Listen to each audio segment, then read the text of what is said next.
Now, about an hour after the anesthesia fades away, the pain starts to set in.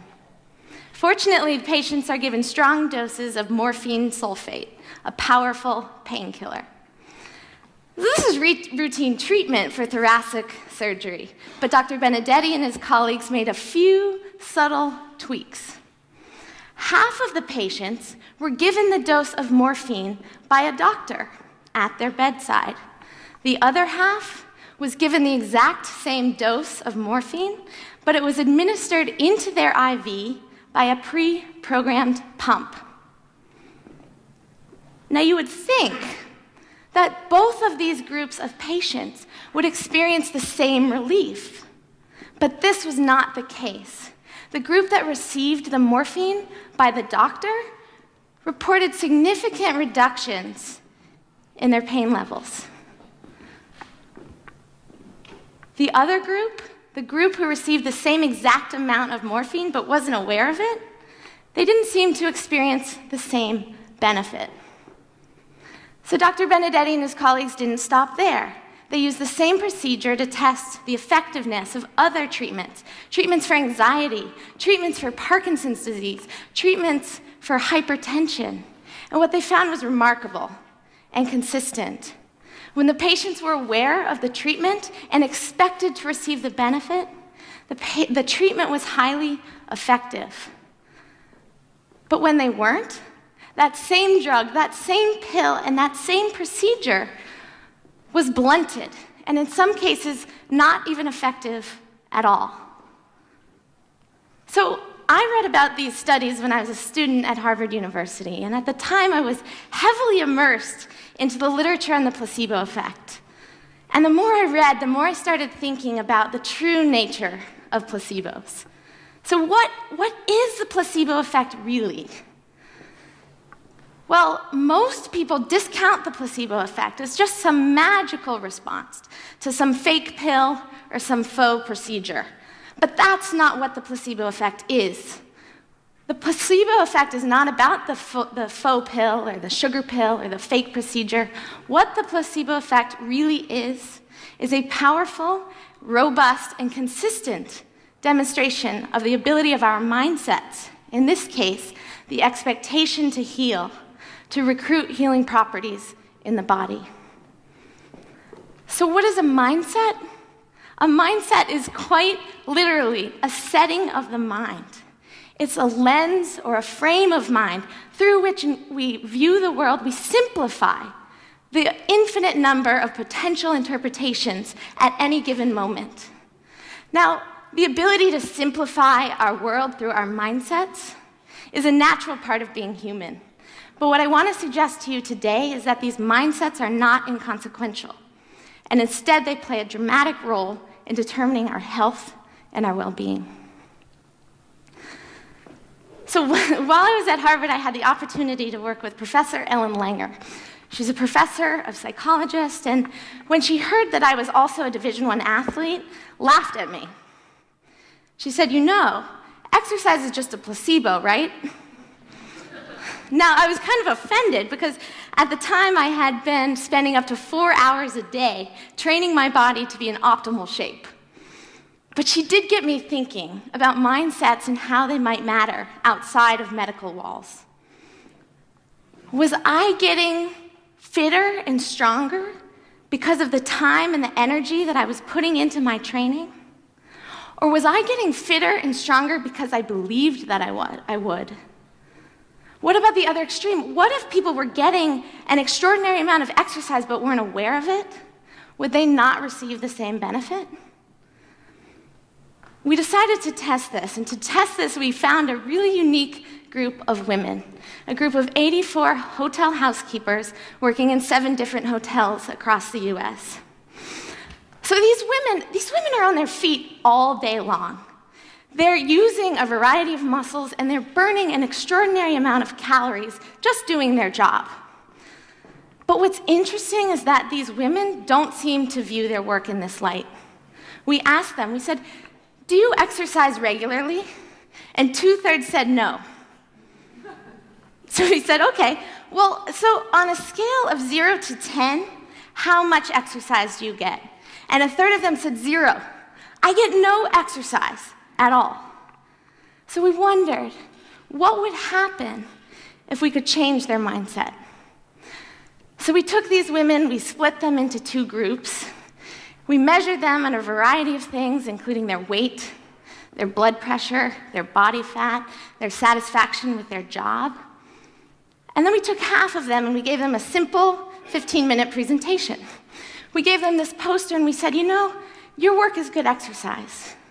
It satisfies the Surgeon General's requirements, which are quite simply to accumulate about 30 minutes of moderate physical activity. You should expect to receive those benefits. 15 minutes. We came back 4 weeks later and we measured them again. Not surprisingly, the group that didn't receive this information didn't change. But those that did looked different. They dropped weight. They had a significant reduction in systolic blood pressure. They dropped body fat. And they reported liking their job more.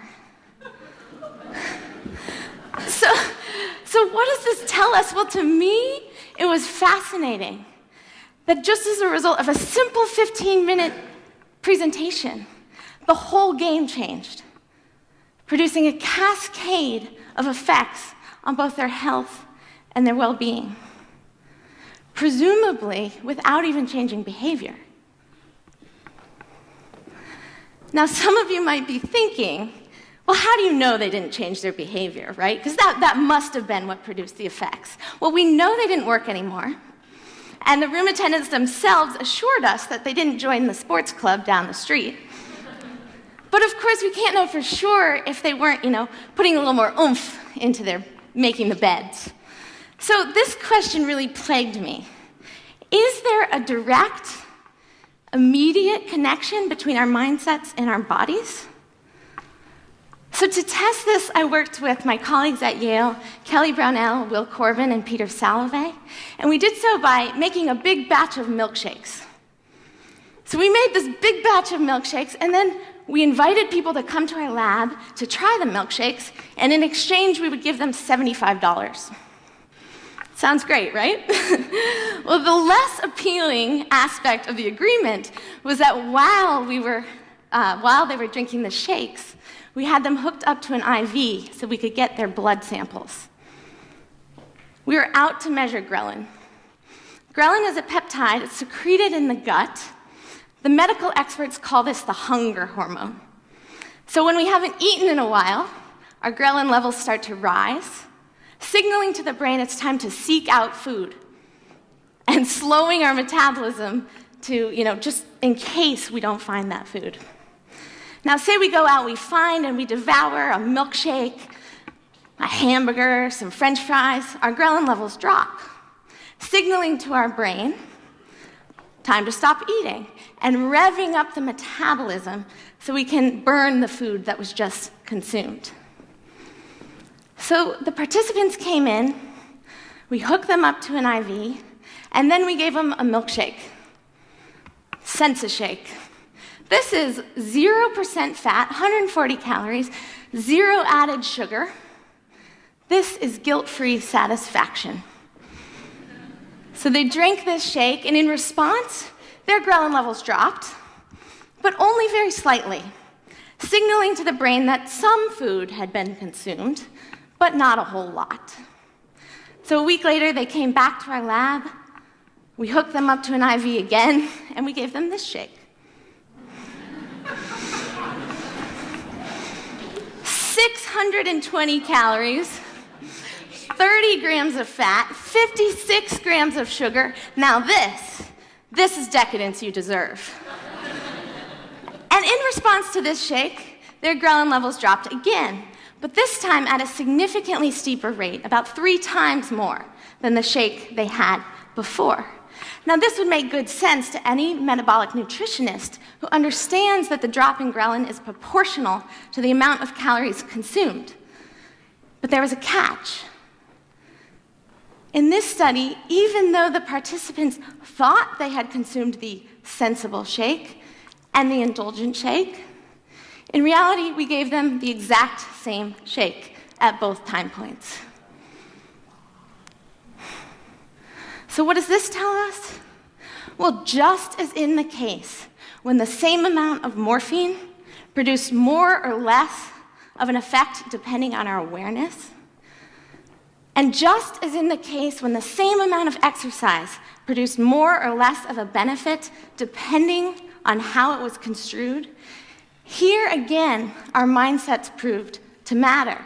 In this case, suggesting it might not be just calories in and calories out, or the precise makeup of fats, nutrients, but what we believe, what we expect, what we think about the foods we eat that determines our body's response. So in light of this, it behooves us to consider our own lives. What are our mindsets? And how might we begin to shift them, to alter them, to have them be more beneficial? So take stress, for example. What's your mindset about stress? If you're like most people, you have the mindset that stress is bad. Bad, bad, bad. Bad stress. Now, this is not surprising considering that everywhere we look, there's warnings, labels, yelling at us, reminding us about the negative effects of stress. But the truth of stress is not so clear-cut, and in fact, there's a robust and growing body of research showing that stress can have positive effects, enhancing effects on our health, our well-being, and our performance. Now, I'm not here to try to persuade you that the effects of stress are enhancing, but rather to point out that the truth of stress is like most things in life, and that is, it's uncertain. And therefore, to raise the question, do our mindsets about stress determine our response? So to test this question, I worked with Sean Aker and Peter Salovey, and we worked with a group of 300 employees. This was after the 2008 financial collapse, and we decided they were stressed. They had just heard that 10% of their workforce was going to be laid off, and they were overworked. So we decided to see if we could change their mindset. And we did so by having them watch simple video clips. So I'm going to show them to you here simultaneously, but half of the participants saw the one on the left, half saw the one on the right.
You get the point, yes? So here we are, in the dark.